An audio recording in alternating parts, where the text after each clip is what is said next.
Hey, ladies and gentlemen, welcome into NFL Daily, presented by Man Crates. Cam Rogers with you, Tom Downey alongside. By the way, we need more variety in our colors. Yeah, we do. We're always blue. I like blue. It's my favorite color. Blue. I'm sorry. Absolutely. You always wear that shirt, too. At least I'm wearing a different shirt, at least. Yeah, you have more variety than me. Which has happened before. We've worn the same shirt before. I'm like that cartoon that wears the same shirt but different colors. All right, folks, we got a jam-packed program here on the show. We're taking a look at Le'Veon Bell and his situation, Tom. We'll get into some training camp battles as well, NFL rumors too. Let's get into the Le'Veon Bell situation. No long-term deal done between him and the Pittsburgh Steelers. So with that, it makes you wonder about 2019. Well, the reality is Bell's agent already came out and said this is probably Lev Bell's last year with Pittsburgh. And if that's the case, look, there are a handful of teams that, A, have the cap space to meet Bell's demands and or actually have a need at halfback. Now, there are a variety of teams that I've seen linked to Lev Bell at certain points, but I think the reality is there really isn't that massive of a market for Bell when you factor in a lot of teams just took halfbacks, have somebody set in place for the significant future, and can match that 15, 16, 17, 18, whatever $1 million a year that Lev Bell wants. And not every team is going to be willing to offer that amount of money. So Lev Bell, in reality, is taking a bit of a risk here. He could have got a lot of money from Pittsburgh, basically doubling the salary of any other halfback out there. He wants more than that. And I think the great quote was that the Steelers wanted to pay the position. Bell wants to get paid like the player. And I think that's a fair debate. And frankly, Cam, I know that you kind of disagree on this. I don't fully hate what Pittsburgh did. You can't pay massive amounts of money to a halfback as far as I'm concerned.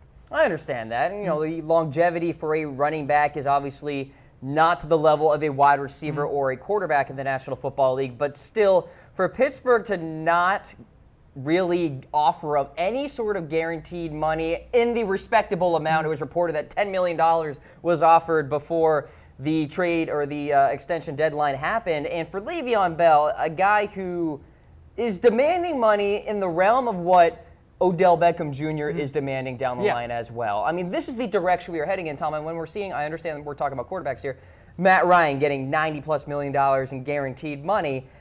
Le'Veon Bell, for an annual salary of $14 million, I think is reachable. I agree, but he wants more than that, I think, in the end. And I think Lev Bell wants to be paid like a playmaker. Pittsburgh wants to pay him like the best halfback, and there's a pretty significant price difference there. All right, so for Le'Veon Bell, sure looks like he could be leaving Pittsburgh in 2019. Taking a look at the top 5 teams that could sign him. First, the teams that just missed: Chicago, Green Bay, Cleveland, Seattle, and San Francisco. Of that list, I think Chicago might be the biggest dark horse because they have the money to afford him. In theory, you could trade away a Jordan Howard, but you do have Tariq Cohen. I don't think it's a big need there. I saw some comments on your show this morning about the Bears being a fit. Green Bay could kind of make it work, but I think the issue is that Aaron Rodgers is going to take up a big chunk of that salary cap once he gets his extension. Niners would have made great sense had McKinnon not signed. I think they're going to kind of commit to him for at least 2 years, kind of takes them out of the Bell sweepstakes.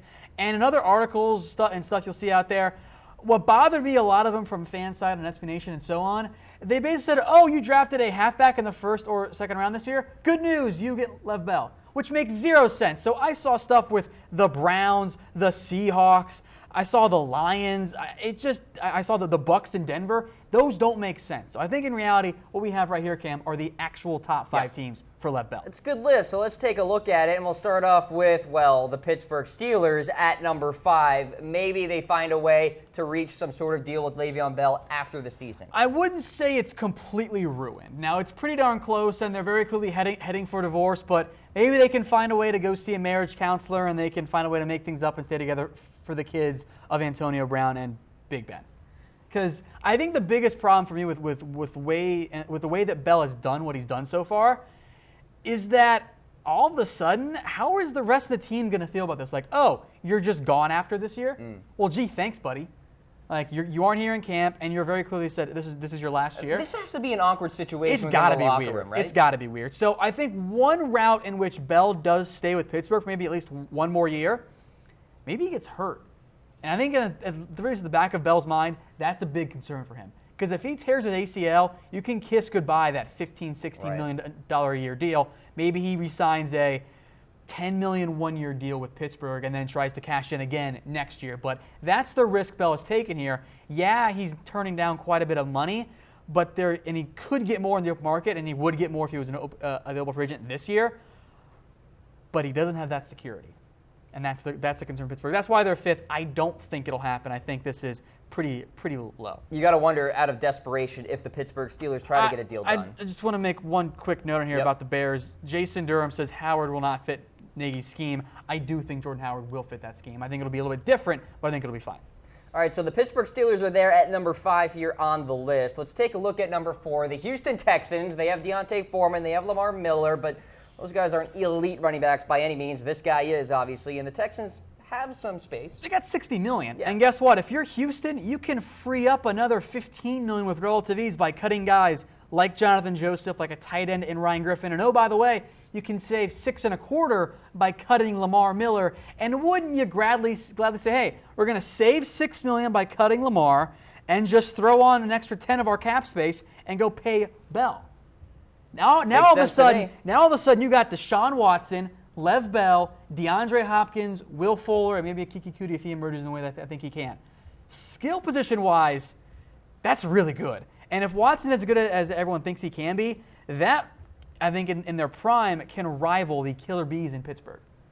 I agree. And you also have the bonus of Deontay Foreman as a backup who's coming off his own injury. Houston has the money, but I think deep down, they really, really like Deontay Foreman, and that's why they're 4th and not, say, 3rd, 2nd, or 1st. I think that's just a bit of a difference there. You know what Houston doesn't have, though? David DeCastro at a road grade up there. We'll get to the Houston offensive line later on in today's show. It's bad. Yeah. It's rough. Really bad. One note, though, on Houston overall, they got $60 million. A pretty good chunk of that is going to go, you would think, to Clowney, Tyrann Mathieu, and maybe Kareem Jackson as well. And hopefully an offensive lineman or two. Yes, exactly. And or all their draft picks there. All right, so the Houston Texans check in at number 4 here. In terms of the Le'Veon Bell situation with the Pittsburgh Steelers, I know you and I, Tom, are on kind of different ends of this, and I have said before the Steelers just totally messed this up. I have been saying for so many times throughout the offseason, Pittsburgh, you better get this done. Pittsburgh, you better get this done. Pittsburgh, you better not botch this. That's what they did. See, you and I come from 2 different approach styles when it comes to NFL halfbacks. You see Bell and Johnson and Zeke and say, sign me up, you want to pay those guys big money. If I'm running an NFL team, I'm taking a halfback every year in the 3rd or 4th round, and I'm just churning through them. I'm playing a lot. I'm not committing a significant amount of my cap. So, yes, you're not going to find a Lev Bell caliber of player in the 2nd, 3rd, or 4th round in almost all cases. Of course, Bell was a 2nd-round pick himself. But you can't sacrifice your cap space for a halfback, especially one who in reality has a history of injuries and suspensions. That's enough of a red flag. Now, did Pittsburgh do this exactly right? No, probably not. But I don't think this is all Pittsburgh's fault in the end. You know, it's funny, Mike Tomlin expressed confidence in the Pittsburgh leadership getting something done. Which is weird because nobody else did. Yeah, and so that didn't really work out. I guess he tried to speak it into existence there. All right, so we got the Texans at 4, Pittsburgh at 5 on the list. We'll get to number 3, but first, you guys are watching NFL Daily presented by Man Crates. Do you know an awesome guy who needs a gift out there at Man Crates? Gifts are carefully curated like a museum, but actually exciting. They've got personalized barware. We're talking about jerky grams, project kits designed to delight any guy out there. Mancrates.com. Awesome gifts guys love. There's the website on your screen one more time. All right, let's go to number 3 here on the list, Tom. A team that was quiet this offseason. Yeah. Maybe they're loud next offseason, the Colts. Again, the trio, assuming everyone's healthy. Yep. T.Y. Hilton, Lev Bell, and Andrew Luck. Now, I almost put the Colts at 4, but I think in reality they're sitting there with $63 million in cap space, and they can get to 83, Cam, with kind of almost ease. You can cut guys like John Simon, who's going to count 4. You can cut Jabal Sheard at 8, and you can cut Eric Ebron or Jack Doyle for 6.5 or 7.5, depending on which one you cut. And you got the money to burn, and I'll make note of this. This is why the Colts are only 3 and not, say, 2 or 1. I remain the world's biggest Marlon Mack fan, I think, outside of maybe Mack and some of his family.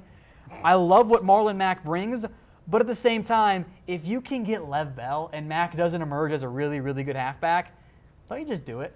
If you've got the money to burn like the Colts do and say the Steelers don't do it. Pull the trigger. Do it. Yeah. If you're Chris Ballard, make it happen. Sign Le'Veon Bell. You get an offensive line that I think is improving, Tom. They are headed in the right direction with that, with Muhort and Costanzo at the left side as well. I think the offensive line is in better shape than it was in the past years. So maybe Le'Veon Bell just wants to cash out and goes to the likes of the Colts or maybe the Jets will get there. Yeah, and I think in reality, if the Colts do bring in a guy like Bell, I think you could see one of Marlon Mack or Nyheim Hines, both fourth-round picks, both really talented, kind of more scat backs, not quite as run-focused as Bell is at times, but he kind of brings a somewhat similar, I think, passing game, potentially, especially Hines. I think you see one of those guys being on the trade block. Help free up some space, help free up some touches for either Mack or Hines if they only keep one of those two. All right, so that's a look at the depth chart there with Bell in the lineup in 2019 for Indianapolis. They're at number 3 on the list. Let's go to number 2. Kind of hinted at it. The New York Jets just throw Le'Veon Bell boatloads of money here, Tom, and make it happen. If you are the New York Jets and you want Lev Bell, there should be nothing stopping you from getting him because you can offer more than anybody else out there. It's a bidding war. The Jets have about $88 million, and they can get above $100 million in cap space. What's to stop the Jets from just front-loading everything with that deal? I mean, you could potentially pay a big signing bonus to Lev Bell, which will space it out, and then just fully guarantee a massive first-year salary. Like, what's to stop you from doing that? Because you've got the $100 million in cap space, and most importantly, you're not paying Sam Darnold, you would assume as a starter in 2019 at quarterback, you're not paying him $20 million. Yeah. You're paying him a fraction of that, and that's why you saw it with Seattle. You could see it with the Cowboys, depending on when that gets extension and how that works out, especially next year in terms of the way the Cowboys cap space works out. But you see this happen with teams. If you get a good young quarterback that's cheap, your window can open very quickly. And the Jets could legitimately be in that type of situation where they can have average quarterback play from Sam Darnold and just spend money everywhere and then worry about the cap space later on down the road. And all of a sudden they go from bottom 3 team to, oh, hello, now we're borderline playoff team. Now we're in the playoff mix. Perhaps bonus, maybe Sam Darnold is better than average, too. Exactly, and I think that's what the Jets have the potential to do. So you can cut guys like Brian Winters or Spencer Long, save $6.5 each. Kevin Pierre-Louis and Taron Brooks count for $4 million each. Now, there are some other free agents, but they aren't like the biggest guys. Bilal Powell, Thomas Rawls, Mo Claiborne, who I like when he's healthy, Quincy Enunwa, Josh McCown. The defense has some nice pieces, so if you're the Jets and maybe you think you're closer than everyone else thinks that you are, go throw money at Bell. Front load that contract, use up that cap space, and outbid everybody else out there. And I think for the Jets, when you look at that halfback depth chart right now, it's a giant question mark overall. Like, that right now they have Bilal Powell, Thomas Rawls, and Isaiah Crowell plus Elijah McGuire. I put Crowell third on this list here because he can also be cut though. Yeah. Like they can save $3 million more if they make him a post-June 1st cut. So I think it's Bell, McGuire. In reality, you cut Crowell and you go spend a 6th or 7th round pick on another backup halfback, or you go sign a cheap bet if that's the. And then Bell averages 25 carries a game. And yeah, he gets 400 touches again, and that's where you sit. I think that's also a concern for Bell. Pittsburgh's going to run him into the ground this year. Yeah. Like he's going to easily have 400 touches this season. All right, so for the Jets, they're at number 2 on the list. Maybe if Le'Veon Bell wants to cash out big time, he goes to New York or Indianapolis. But if he wants a Super Bowl soon, maybe he goes to the Oakland Raiders here, Tom. Talked about it on my show this morning. Makes a lot of sense from different perspectives, the depth chart, the contender status that the Raiders have, the John Gruden factor, a lot of things to point to. Your biggest concern, I think, was the salary cap situation, which this year, if you're only looking at this year, it's not great. But you look ahead to next year, they're slated to have about $45 million in cap space. The big issue is, of course, Cam. They got to pay. Well, Khalil Mack going to get paid big time. So, honestly, almost slice that in half, potentially. Because that's where Khalil Mack is. He's going to get $20 million a year. Now, they can do some salary cap fudging to kind of balance it out or whatever they want to do there. Marshawn Lynch is a free agent. Derek Johnson, Martavis Bryant, Nelson, some other guys. The good news is, Cam, 3 players can free up about $20 million in cap space for Oakland. Seth Roberts saves $6.5. He's gone. Lee Smith, a blocking tight end, saves $3 and about a quarter and change. Goodbye. And then Donald Penn saves over $10 million. He's the big one. You just drafted Colton Miller. You say goodbye to Donald Penn. Now all of a sudden you're looking at about $65 million. You can afford Khalil Mack and Lev Bell and save money down the road for an Amari Cooper extension too, which also the Raiders have to consider there. So Lynch and Martin, I think in 2019, are both not on the Raiders roster unless Doug Martin suddenly emerges as the Doug Martin of old, which Cam, you and I both think it ain't going to happen. No, that ain't happening at all. So I mean, Richard and Washington behind Bell, by the way, I think are nice complementary pieces. And it's fine because you don't want to use a halfback by committee with Lev Bell anyway. You want to give him the ball 200 times on the ground and 75 through the air. Yep. Like, that's what you want to do for Bell. So I think if you're Oakland, I do think in the back of your mind, obviously not right now because you can't really trade for him, you're thinking, hey, just think if we got Lev Bell next year. Amari Cooper, Derek Carr, a really good offensive line, especially if Colton Miller and the other young guys develop, and a defensive group that at least has some promising pieces, good enough, led by Khalil Mack, and an AFC West that, especially next year, depending on how Phillip Rivers plays and how Patrick Mahomes develops, is going to very much be up for grabs. So I think that makes a lot of sense for Lev Bell and the Raiders. I agree with you. Yep. I think, assuming Bell hits the open market, I think Oakland makes the most sense. Boy, that'd be fun.